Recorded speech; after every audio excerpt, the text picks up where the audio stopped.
Beneath this field, right beneath where you are looking now, there are Iron Age settlements, Roman field systems, cremation burials, and the earthwork remains of a medieval manor house.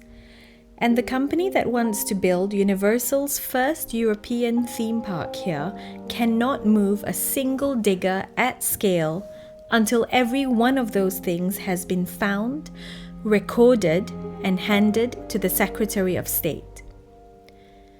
From the air on the 3rd of June this year, the Chancellor of the Exchequer stood on this ground and announced £6 billion of private investment, a name, Universal United Kingdom Resort, and a transformation for a flat clay landscape southwest of Bedford.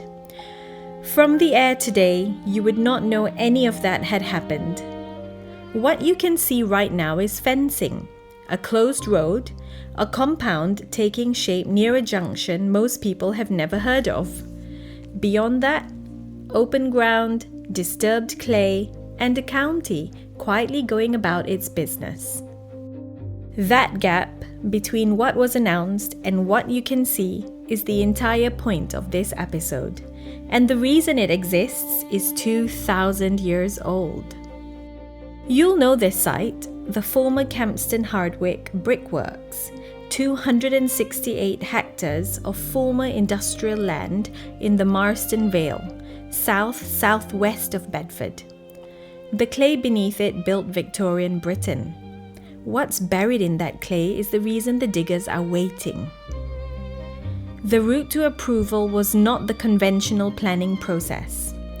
Universal Destinations and Experiences, the Comcast subsidiary behind the project, applied for what is called a Special Development Order, an instrument that allows the Secretary of State to grant planning permission directly, bypassing the local planning authority for the headline consent.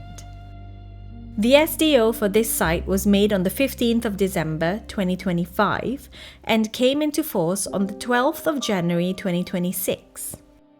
That was the legal moment construction formally commenced. On the 3rd of June this year, 11 days before this footage was taken, the resort received its name at a ceremony at 11 Downing Street, Universal United Kingdom Resort. The private investment commitment is over £5 billion during construction, with a further billion committed to capital investment in the first decade of operation. Total, over £6 billion from Comcast alone.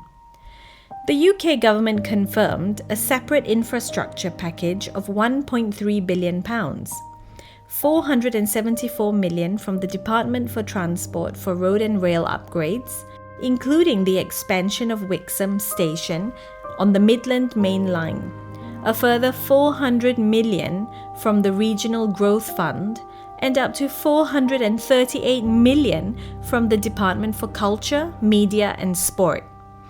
That final portion is conditional.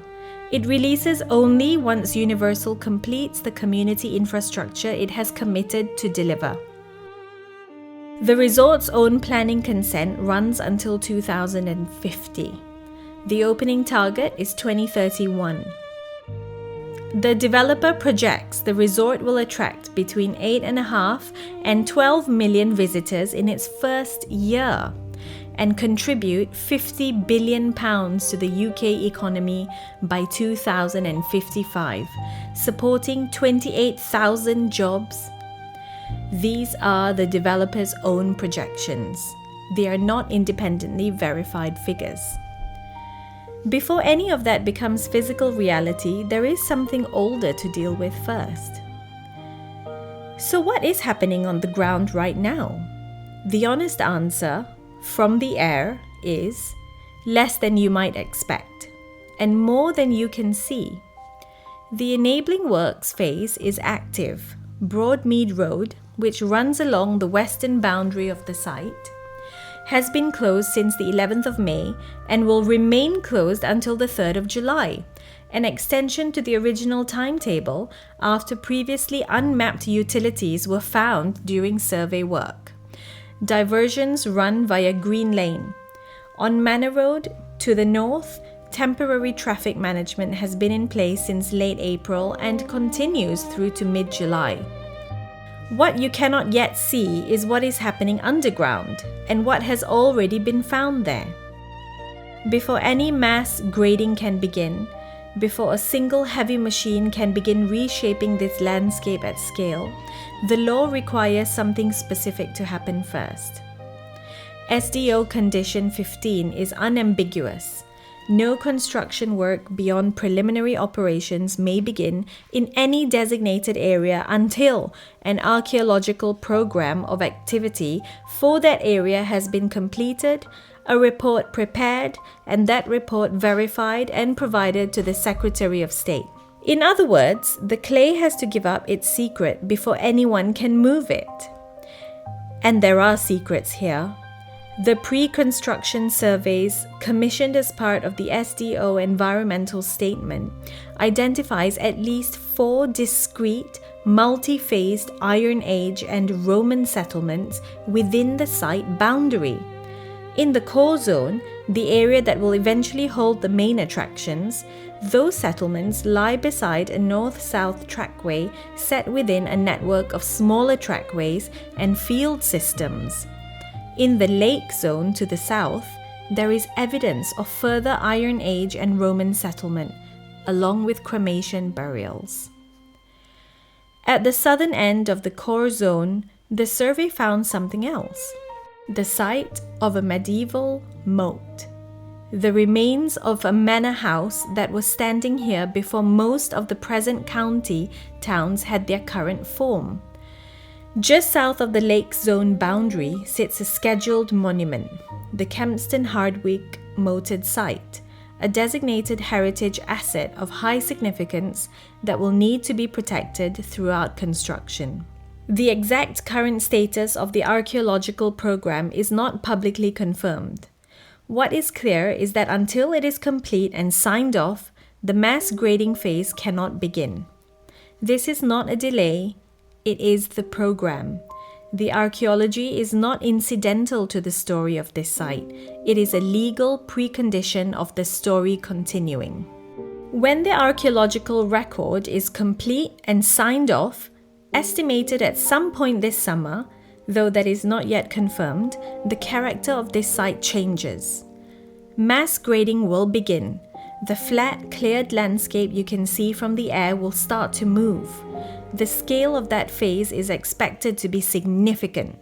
The ground will be shaped, leveled, and prepared across hundreds of acres before any structure can rise. Peak construction is projected for 2027, with structural work on the park itself expected to follow, though the program for vertical construction below ground has not been publicly confirmed in detail.